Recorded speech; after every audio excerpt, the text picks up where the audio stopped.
okay. Rárá, you can never see me. I don't like when you say everybody ló jọ búra wọn. Èmi ò búra wọn throughout. Ṣé ẹ̀gbọ́n yín ò bú mi? Ẹ rí pé lára tẹ́gbọ́n yín gbé mi iṣẹ́. Ọlọ́run yọ yín kí nǹkan kan ṣe mí. Ṣé bí gbogbo ẹbí yín ẹjọ́ ẹni sùn ẹjọ́ ẹ má bínú. Gbogbo ẹbí yín mo bá ṣe ń tọ kámẹ́rà fún. Ọlọ́run yọ yín kí nǹkan ṣe mí.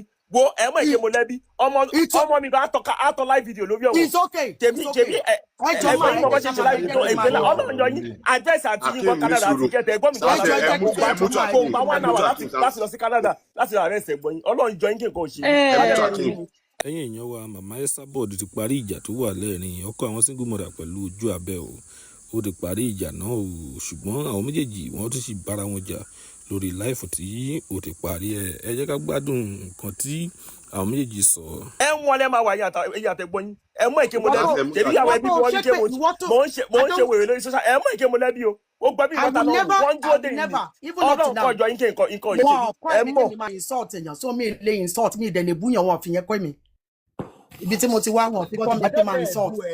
Akeem níwájú Ọlọ́run àtẹnìyàn ṣé mi ìbú ẹ̀gbẹ́ kì í ṣe ṣòfò pé wáì tó fi dá sí kí ló tó fẹ́ gbà.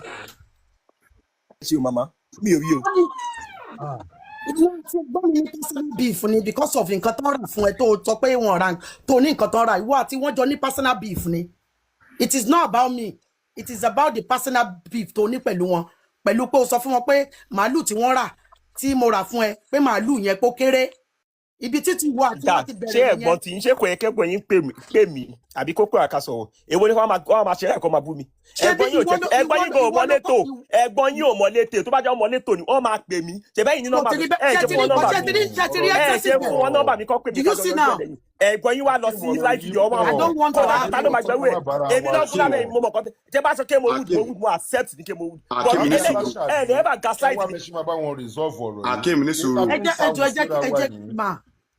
It's not well. I have taken enough insult and dragging. It's not right. Mute. I have taken enough dragging and insult. It is enough, ma. Ẹ má bínú ojú abẹ ní sùúrù. Ṣé ibi tọ́rọ̀ yìí dé ojú abẹ? I need to go. Ẹ má ní ìfẹ́ kó tó insult mi mọ́. Tó bá fẹ́ máa drag mi lọ mo ti sọ fún un. But èmi ò kí wọ́n drag ẹ padà.